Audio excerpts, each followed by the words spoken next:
everyone! Welcome to our very first episode of our podcast. I would like to introduce my group mates. My name is Shino Desnachenza. I'm Alzer Fernandez Jr. I'm Chris Michael Lopez.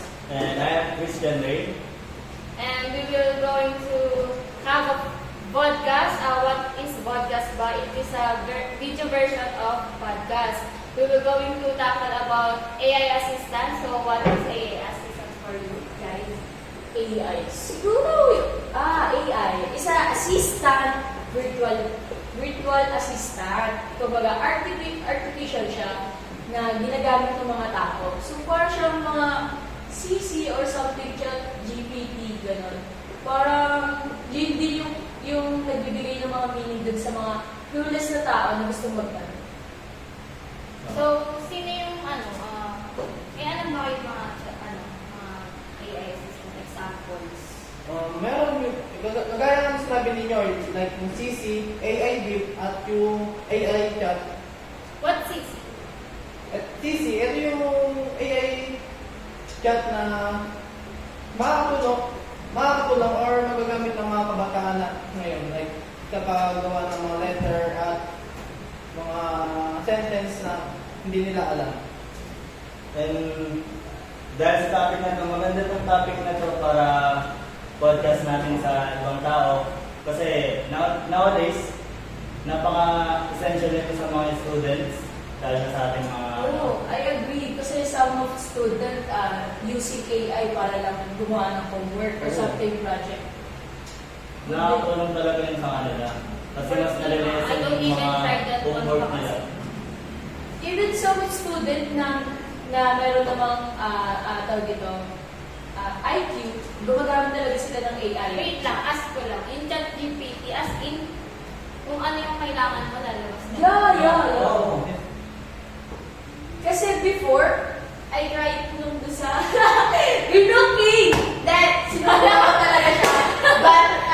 But, pinaraphrase ko pa rin kasi minsan hindi accurate yung mga binibigay niya. Parang it's so unfair naman sa mga nagawa doon talaga. Hindi, I mean, kumukuha lang naman ng idea, nagtotally na kakopya mo siya gawin. Kasi, pag sinerch mo talaga sa ChatGPT, kasi yung buong meaning yung binibigay niya. So, hindi naman yung buong meaning yung need mo. So, siguro depende na rin dun sa Taong gagamit. sa tao na kung talagang kailangan niya lang ng tulong o talagang kinailangan niya talaga yung para Yeah! Pero, minsan, sumasobra na rin sila sa paggamit nito. Like, nakakasama na rin sa kanila. Like, dito na lang din sila umaasa kasi minsan sa paggamit. Kasi, Wala na sila natutunan, ganun. yun nga. Kasi nga, dahil sa lagi nilang gumagamit sila ng mga AI assistants, oo, natatapos nila yung mga homework nila, yung mga activities nila, pero hindi nila napapansin na hindi sila tunay na natututo dun sa mga ginagawa nilang mga bagay na yun, mga homework na, di ba? So, in a short word, parang it is helpful, but there are disadvantages and circumstances. Dun sa student, naaasa na lang din sa chat. So, who invented the AI assistant? As I search before, parang si Alan Turing, but Turing. Turing. Sorry. So, But John McCarthy, siya yung mismong parang the person na siya yung nag-invented ng AI. Oo. So, yun na nga, when he invented the AI assistants, So, yes. Mr. Chris. Yeah. So, based sa nabasa ko, it is invented in 1950 during the Dartmouth Conference. 1950. So, ilang taon na ngayon si Si A. Oh, yun! Pinalita ko ngayon!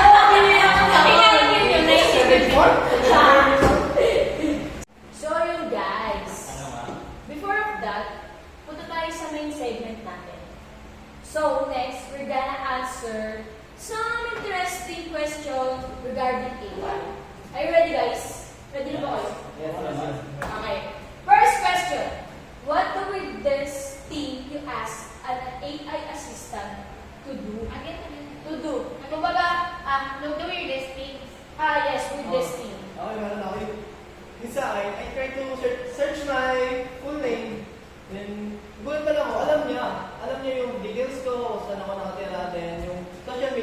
Without ano, Paano without... yun? Like, sa decision, lalabas na. Alam niya. Full name What's the pala. specific word did you search? Like, full name ko, like, Chris Michael Ables. Eh sabi mo, tinanong mo kung sino ka. Exam name lang talaga siya. Yeah, exam Pero name. lumabas yung So pangalan. you put his name and then the full details. Yeah.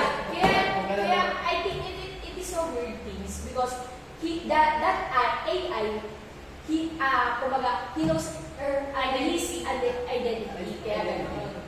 And do you have guys app ng AI? Do you have guys? Yeah. Let's try it! Let's try! So yeah guys, let's see kung magiging accurate ba yung itatanong natin kay AI. Let's see! So how useful is? Ito lang, ito mo din. Yeah. Mag-ask ka lang sa kanya. Sabi niya kasi sa kapatid niya kaya alam din. Sige, let's see! Hey Cici, how do you find attractive I am? Hi! As in, gano'n lang ang question. Let's see if Baka hindi na siya if mag-response. magiging ano siya. Wait lang. Wait, I have some questions. Di ba siya yung owner? Yes. Tapos ikaw nagsalita mo ba? And then, For general ba? I mean, siguro I think kung anong login yung account niya dito, I think kung anong account yung nakalagay dito, yun yung babanggitin niya. Oo. Kahit So, ibang voice. So, yes, hindi yes. siya nag-depend Sa voice. Pero hindi na nila na-account yan. So, guest ka lang. Guess lang yun. Okay, let's see. This is CC answer to our question. Hey there, Abel's Chris Michael. It's What? great to hear that you're feeling attractive and confident. Embracing self-confidence is always a wonderful thing. Okay, chat. Grabe! Grabe naman compliment yun. I think CC is a gaslighter. Guys, I think CC is a gaslighter. I don't think so if people can use that and tatanong si CC if I am attractive, how attractive I am. Kasi because of some other naman pagka yung tao yung mismo yung kinausap mo, tapos tatanong naman kung gano'n ka ka-attractive. They say na ganito ka, ganito ganyan. Si CC kasi parang Wait lang. gaslighter. So, Pero wait this is, lang. in short, Bakit siya na-mention? Because this is, his phone. Siya yung may-ari. And I think, nababasa niya rin kung kung sino yung nagamit ng phone. yun. He said earlier Oh, na... Ayan. Next question na tayo, guys. Move on kay CC. Move on, guys. Let's see. Next question. Do you think AI assistant could give you good dating advice? Alright, I ask CC. For me, no. Why? Even though I don't try that PPT. Why? AI assistant. For me, AI assistant did know my very my whole Feelings. personality, my whole as a person. I get your point. So that she or he can advise about. I get your point. What do you think, guys? Kayo? AI GPT is almost positive lang yung nasabi niya always eh. Like, para ma-boost yung confidence natin, di ba? So, We have Ganito na lang, guys. we have Since- different perspectives kasi in life. So Pero since meron siyang app, why not ask natin si CC kung magbibigay niya tayo ng isang advice of dating, di ba? what question? Kaya niya. What question? specific. Ano ba magandang question na i-ask ka na? Hey, CC. I need advice about how courting people. How to court. See, hindi response si CC. Someone Very who will show funny. you genuine interest, respect, and admiration for the person you're interested in. Here are some tips to court someone. Well, Yes, CC can tawag dito, can Provide give, some- but that actually kung ano yung pwede mo pang gawin. kasi nga, I told you guys, we have different perspectives. Yeah. So, kapag ganito manligaw yung isang tao, ganito manligaw yung isa, magkaiba yan. Yeah. Kung yun yung kaya niya, yung isa kasi may actions lang, may isa for Word affirmation. affirmation. Tapos yung may mga babae din na depends din sa manliligaw na parang So, for me din, na AI assistant can good give advice. May disadvantage and advantage na makukuha ka, but some other time, disadvantage siya kasi not every for me, if someone courting me, someone trying to flirt me, if he use an AI, I'm really ma-turn off talaga ako di. I swear. Na-imagine ko na sabi niya na yung parang Yan tayo eh. natanong ko na rin daw na parang ganito daw isado na sila. Tapos may nangyari instances na parang may good thing na nangyari. Pagka-uwi niya, search siya. Sisi! Yeah, that's the point. What I'm talking about. What I'm talking about. Kasi if you really love that person, Wow, if you good, use, ah. I'm just saying In your na, own willingness. Yeah. Yun na yung maninong. na you will show what you are. Let them speak. Alright, it's About yours. dating. Dating. So kayo ba? Are you agree na AI use your girlfriend using AI to flirt you and to give you some sweetest thing na galing sa AI? Salamat ko. Hindi. Sa For your pagka- perspective. sa- Yeah. Sige, go. If ever na gagamit ako ng Wait, AI, hindi. Wait, first of all, are you in dating na? Actually, actually, She's we're not engaged. dating. Ah. Kasi, So, Sinagot ka na? Sinagot ko. Wow! Say bro, congratulations. So, Paano naman? So, answer. Save this podcast. answer our question to you. If she use that AI, again AI for that maghanap ng sweet sending message para sa message sa'yo. ito yung tanong. Kailangan mo bang gumamit ng AI assistant para makatulong sa panliligaw mo? No, siyempre. Kasi, sabi mo nga, in your own willingness na kung ano yung gagawin mong effort para Yeah. sa loved ones mo, diba? Kailangan genuine yung gagawin mo. Yeah, that's my Bye. point. That's my point earlier na if you love someone, you didn't use like AI para lang magsabi ng mga things na Tsaka, mag-cover papasok mo yun siya sa weirdest thing. Yeah. It is so weird na why did you use AI para lang Parang kapag sinagot ka niya, ng gamit lang yun. Parang paano na kayo? Paano na yung flow ng Yeah. Parang awkward din kasi. Parang doon na lang, Kasi, nasa tao lang naman kasi ako, diba? If, paano na nililigawan, diba?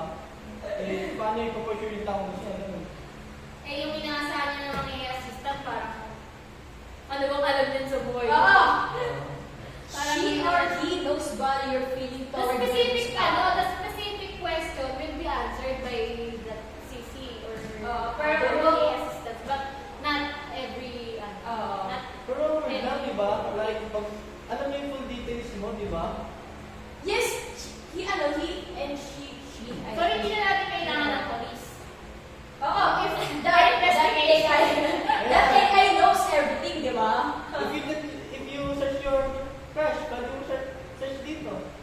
Oh, Hindi mo. I think that AI or AI app is a weird. That cool app is a weird for me. Kasi if I stalker people, susundan ko yung tao sa loob. Yeah. Para siyang ganun. Against ako dun sa crush. Why? Parang, inano ko lang yung account ko doon, kunwari akin yung account, tapos tinanong ko, who is my crush, lalabas? Dinay ko ako sa mga tao kapag gano'n. Nangyari, diba? Search mo yung name ng crush mo. okay. Malalaman mo yung details niya, diba? Okay. Even your social media, makikita mo. Okay, for me, sa AI app is a weird things, I guess. Okay. This AI. Okay, next, let's go. Let's move on. Next question. Do you think AI assistant assistant could ever fully replace teacher, why or why not? Oh, explain guys ha, explain. Can AI replace teacher para mag-teaching sa atin? Para Ganun. sa akin, hindi eh. Kasi iba pa rin yung turo ng teacher eh. Why? Sa AI kasi mas para hindi mo malalaman kung paano i-construct yung word by word, di ba? Like, sa teacher, like, word by word niya ituturo sa'yo. Diba? For me, AI assistant would replace teachers. For me, because iba pa din yung turo na mabibigay sa'yo in actual eh. Na person na sabihin mo may relationship kasi kayo ng makakait kayo ng relationship between student and teachers na mas makakatulong na mapaintindi sa'yo yung mga hindi mo maintindihan. Yeah, Tulad ko, ako I yung agree. student na kapag online class, wala talaga as in, hindi ko binibigyan ng effort na aralin yung mga bawat topics, kasi nakakatamad. Pag wala talagang educator na nasa harap mo na willing ituro, ikaintindi sa'yo lahat. Yeah, I agree too. Kasi AI can feel feelings. They Tsaka don't understand people, what thinking, what they feel. So even they can teach, even they can give some teaching. But if the student not feeling well to do some school or something, they can. It can lead to parang disadvantage. Yeah. Tulad na without feelings kasi, parang hindi niya Saka wala siyang ma-interrelate yung excitement na hindi niya ma-interrelate yung nararamdaman niya sa ibibigay ng AI assistant sa atin. Like sinasaid kanina, andun kasi yung pakaramdam pag isa yung teacher eh, yung pakaramdam na gusto mo matuto, di ba? Pag Saka nakakapag kayo yung communicate. pag AI lang, In person. bibigyan niya talaga yung full answer details na lang. details talaga siya. If na may teacher sa atin. Pero sa feeling ko, Kaya sa smartness, parang AI yung mas akin.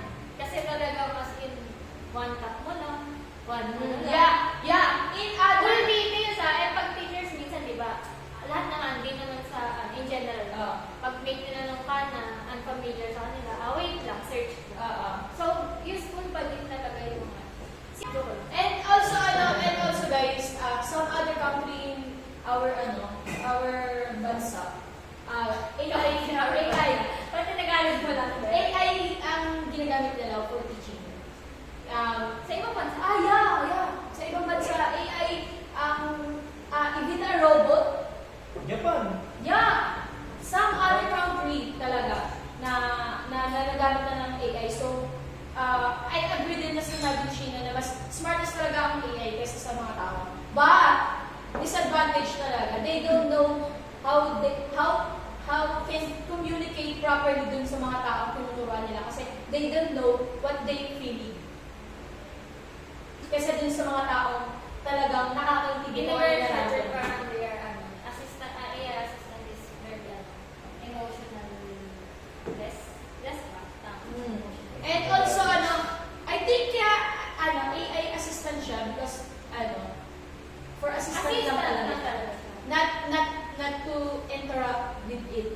Kumbaga, not to have a Not to relationship. destroy Yeah.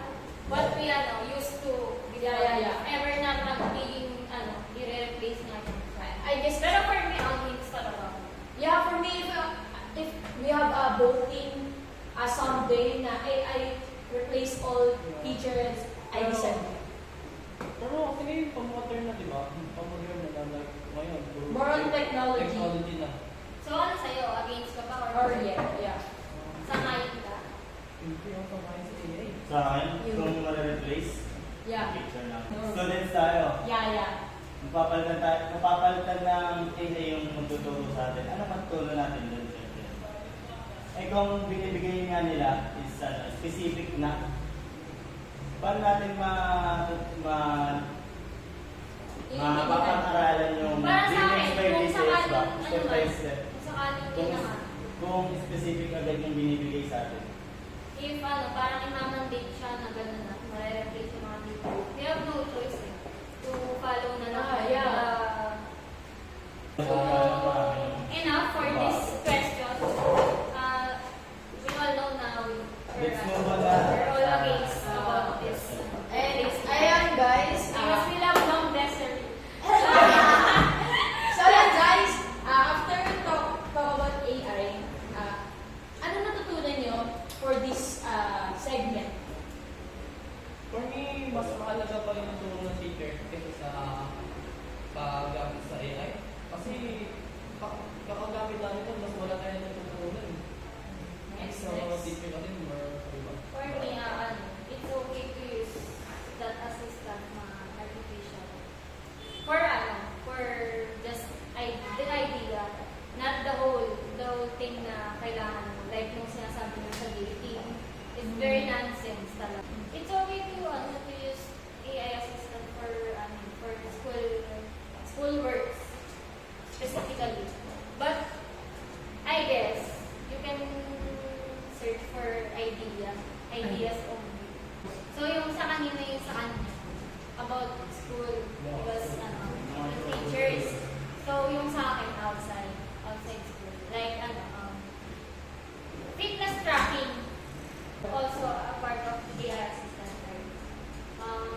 For me, like yung iba, kukuha pa ng instructor to you need to pay pa. You need to pay just to have a fitness plan like that. Eh ngayon, parang yun yung alam kong AS na nagagamit ko din naman na parang to track your fitness body goal. Like, how about For me, AI is a advantage because for me lang because I use guitar. Doon ako nagsisearch na chords, lyrics, or tutorial para kung paano itugtog yung some music na hindi ko pa naman napapakinggan. So, AI can give some good to you. But if you use it wisely, hindi ka kakainin ng mismong app or that technology. Kasi, tawag dito, may ibang tao kasi na kinakain sila ng technology na they use technology only, not na hindi na nila na ano yung sarili nila. So for me, meron siyang disadvantage and advantage sa paggamit ng AI. Hindi na bad to use AI din naman kasi na huwag lang nilang sobrang abusuin yung paggamit nito. Yeah. Diba? Kaya yan yun. Sa madaling salita, we have our own purposes kasi. So what's the purpose of our brains? Not to use it. Just the AI assistant will function. So we need to din talaga. If it, advice lang sa mga nakakarinig ng business. Sa mga gumagamit. Sa mga, tawag dito, use it wisely, in a proper way na hindi madadamage din yung brain cell na meron ka. Na hindi na rin ipapunction yung brain cell. Seryoso. Sayang. Seryoso. Kung siya mga points kasi may mga tao talaga na nasisira ng ulo dahil sa technology. Like yung may makakatulong lang talaga sa'yo, di ba? So yun guys, I am Jose Fernandez Sr. Sheena Jasper ng Chelsea. Chris Michael Ables. Christian Ray.